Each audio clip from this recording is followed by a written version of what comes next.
Alors bonjour à tous et bienvenue dans cette nouvelle vidéo. Donc aujourd'hui nous allons voir est-ce que le pervers narcissique peut être un surdoué. Donc c'est une question qui revient régulièrement et c'est pour ça que j'ai décidé d'y répondre en vidéo, parce qu'elle revient régulièrement, que ce soit donc dans les commentaires, que ce soit dans les mails également. Alors non, un pervers narcissique ne sera jamais un surdoué. Il est impossible de fonctionner comme un pervers narcissique et ensuite de fonctionner comme un surdoué. En réalité, c'est deux façons de fonctionner qui sont complètement opposées et les deux sont vraiment une personnalité qui est établie. Alors je rappelle que quand on parle de personnalité en psycho, c'est vraiment que c'est visible déjà à l'enfance, au minimum à l'adolescence, et ça perdure à l'âge adulte. Donc c'est vraiment un comportement qui perdure, une façon de fonctionner qui perdure, et à ce moment-là, on parle vraiment de personnalité. Donc, rappelons bien évidemment que la surdouance n'est pas du tout une tare, que ce n'est pas du tout un défaut, que ce n'est pas du tout une pathologie, même si on peut avoir l'impression, quand on est surdoué, que comme on fonctionne de façon bien différente des autres, que ça peut être problématique. En réalité, ça ne l'est pas du tout, c'est un fonctionnement qui est juste particulier, quelque chose qu'il faut en fait apprivoiser, qu'il faut comprendre aussi pour pouvoir en tirer le meilleur. La perversion narcissique est effectivement un trouble de personnalité. On est vraiment dans quelque chose qui est de l'ordre du pathologique. Le pervers narcissique ne se reconnaît pas, lui, comme pathologique et ne s'interroge jamais, d'ailleurs, sur son fonctionnement dans le sens où il pourrait se dire qu'il a effectivement, il ou elle a effectivement un problème. Le surdoué, lui, se pose beaucoup de questions, donc c'est vraiment deux façons de fonctionner complètement opposées. Le surdoué est centré sur les autres, le pervers narcissique est principalement centré sur lui, voire que sur lui. Le surdoué doit apprendre en fait à se recentrer un peu sur lui, sur ses désirs, ne plus se laisser guider par les autres, les besoins des autres, les désirs des autres, les rêves des autres du coup. Il doit aussi apprendre à donc se consacrer à lui-même, à ses rêves, même s'il peut toujours rester effectivement en rapport avec l'autre, donc ça on en reparlera. Donc la perversion narcissique, c'est un fonctionnement qui est complètement différent puisqu'on n'identifie même pas l'autre. Le surdoué identifie tellement bien l'autre qu'il le prend comme prioritaire par rapport à lui-même. Donc on a vraiment deux fonctionnements opposés.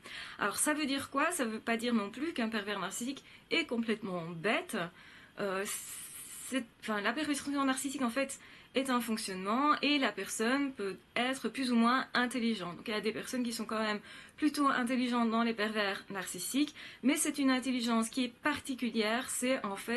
Il s'agit en fait de décalquer les idées des autres. C'est pas vraiment avoir ses propres idées, c'est plutôt recopier, être très pragmatique. Donc autrement dit, suivre des règles, des normes. Pour réussir à manipuler l'autre. Donc si on veut, ils sont très doués dans leur domaine, mais dès qu'on sort de ce domaine-là, dès qu'on leur présente un comportement auquel ils ne s'attendaient pas, ils sont complètement dépités, c'est-à-dire qu'ils ne savent pas s'adapter, ils sont frustrés énormément, donc n'acceptent pas la frustration, alors que à l'inverse, le zèbre, lui, a une capacité d'adaptation qui est immense, il a une capacité de tolérance, en tout cas par rapport aux autres, je dis pas par rapport à lui-même, parce que là aussi, généralement, il se maltraite pas mal, en tout cas il est très dur généralement avec lui-même, le zèbre, donc il doit apprendre aussi à être plus cool avec lui-même, à se traiter mieux, mais par rapport aux autres par contre il a tendance à être très très tolérant. Ce qui fait en sorte que parfois il peut se poser la question, est-ce que je suis masochiste? Pourquoi je vais me mettre dans des situations qui sont problématiques? Et c'est parfois, le fait de se mettre dans ces situations, c'est parfois simplement vouloir comprendre ce qui se passe. Et comme il y a justement un attrait qui est énorme, un appétit énorme pour comprendre les choses, comprendre l'autre, aller vers l'autre, la tolérance est extrême et parfois trop. Il y a donc trop de tolérance, trop d'accueil de l'autre quand c'est quelqu'un qui maltraite le zèbre a tendance à ne pas poser de limites. Donc il se laisse envahir. C'est vraiment une grosse problématique du zèbre, c'est de se laisser envahir par l'autre et particulièrement par les personnes qui lui sont toxiques. Donc rappelons qu'une personne toxique, ça peut être un pervers narcissique, mais la perversion narcissique, c'est l'extrême. Il y a des personnes qui sont toxiques simplement parce qu'elles sont déprimées, qu'elles se plaignent tout le temps, ou qu'elles ramènent tout à elles, ou parce qu'elles utilisent les autres sans nécessairement être manipulatrices malsaines pour l'autre, mais en tout cas en essayant simplement de tirer leur épingle du jeu. Donc vous avez des personnes comme ça qui sont plus ou moins toxiques et qui vont être quand même tout près du zèbre parce que le zèbre se laisse trop faire, se laisse envahir et c'est pour ça aussi que le zèbre est très facilement maltraitable on va dire, hein, parce qu'il se laisse faire aussi en partie. Donc le pervers narcissique n'est jamais un zèbre et le zèbre n'est jamais un pervers narcissique. Ça ne veut pas dire que les zèbres sont tous avec des ailes blanches dans le dos, bien entendu.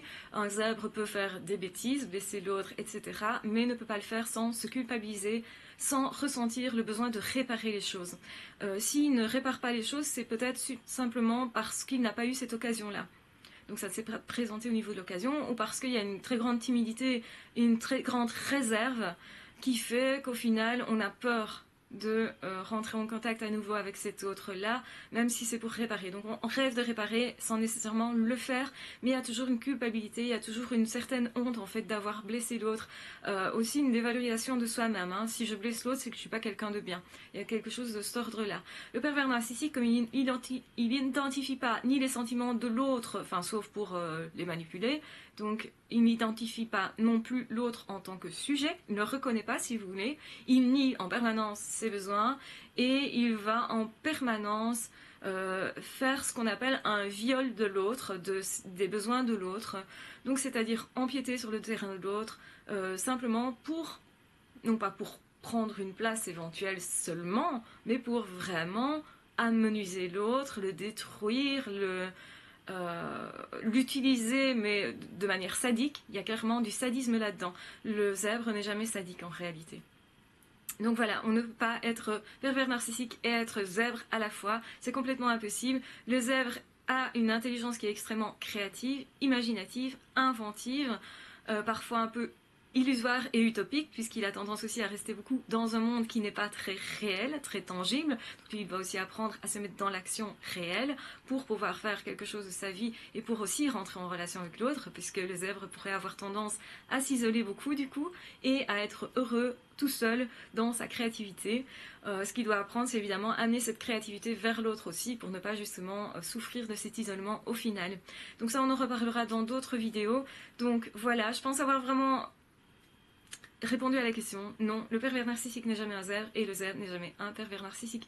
Je vous embrasse très fort, je t'aime très fort, surtout prenez bien soin de vous, évitez toutes les personnes toxiques, n'hésitez pas à mettre des limites à ces personnes-là et soyez fiers de qui vous êtes, même si vous ne vous reconnaissez pas vous-même comme intelligent ou comme étant une bonne personne.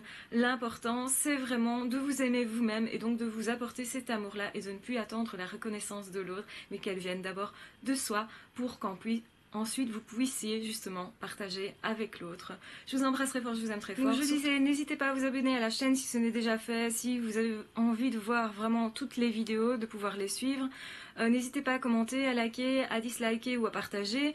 Et on se retrouve de toute façon très vite dans d'autres vidéos. À ciao, bye bye.